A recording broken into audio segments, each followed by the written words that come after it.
Hello everyone, welcome back to your own channel understanding era. तो आज का हमारा टॉपिक है the diagonals of parallelogram bisect each other. Okay, तो आप लोग प्लीज़ वीडियो को एंड तक देखिएगा, तभी अच्छे से समझ में आ पाएगा थ्योरम्स, नहीं तो फिर नहीं समझ में आएगा। और आप लोग अगर चैनल में नए हैं तो प्लीज़ जल्दी जल्दी चैनल को सब्सक्राइब करके बेल आइकन प्रेस कर दीजिए, ताकि आने वाले वीडियोज़ की नोटिफिकेशन आप तक सबसे पहले पहुँचे। तो हम लोग यहाँ पे अब देखेंगे कि ये हमारा पैरेललोग्राम है, ठीक है, और ये हमारा डायगोनल क्या कर रहा है, एक दूसरे से बाइसेक्ट कर रहा है।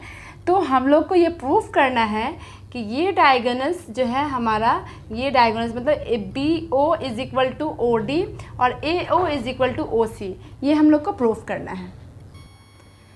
तो इस डायग्राम में हम लोग देखेंगे कि ये हमारा जो साइड है ये साइड के बराबर है, ठीक है, और ये साइड हमारा इस साइड के बराबर है। तो सबसे पहले हम ट्राइंगल लेते हैं ए ओ डी और बी ओ सी।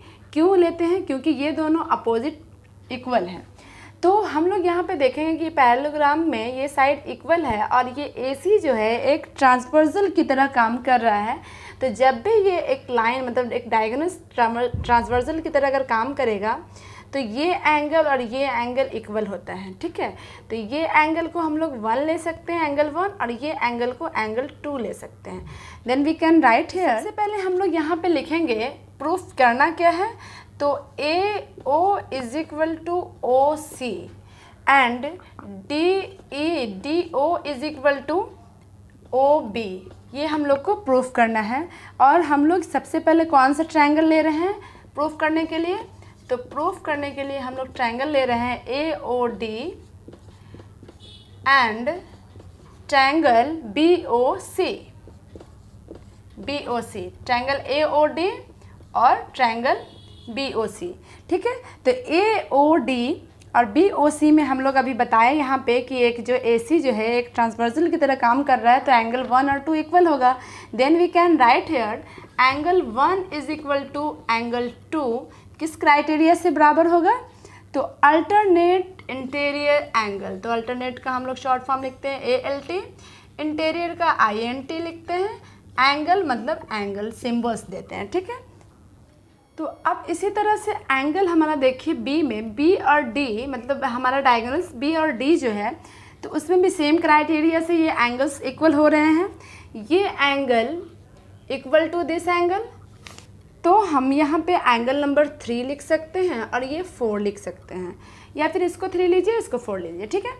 तो सेम क्राइटेरिया में हम लोग यहाँ पे लिख सकते हैं angle 3 is equal to angle 4, ये क्या होगा, सेम होगा। यही क्राइटेरिया हम लोग को इसमें भी यूज़ होगा, अल्टरनेट इंटीरियर एंगल्स, ओके। तो इस क्राइटेरिया से हम लोग ये लिख सकते हैं देयरफॉर एंगल ए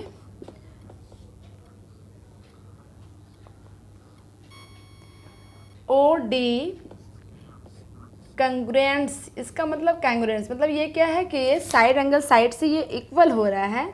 ए ओ डी कंग्रुएंस बी ओ सी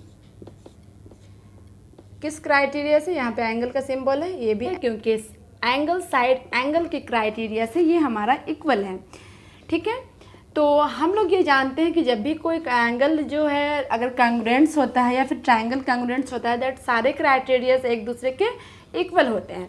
तो यहाँ पे हम लोग देखेंगे कि एंगल बी, ये तो क्या कर रहा है कि ये हमारा डायगोनल है और बाइसेक्ट कर रहा है, तो B O, angle B O is equal to angle O D, और एंगल ओ और कौन से क्राइटेरिया से हमारा इक्वल है यहाँ पे ये भी हम लोग शो करेंगे।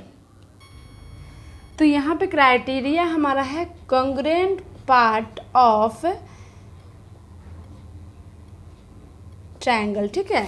ये जो ट्रायंगल का क्रॉसबर्निंग ट्रायंगल का जो है कॉन्ग्रुएंट पार्ट है, इसलिए ये B O is equal to O D है।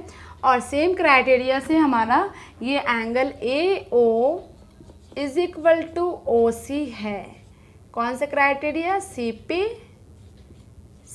सी टी मतलब congruent parts of corresponding triangle.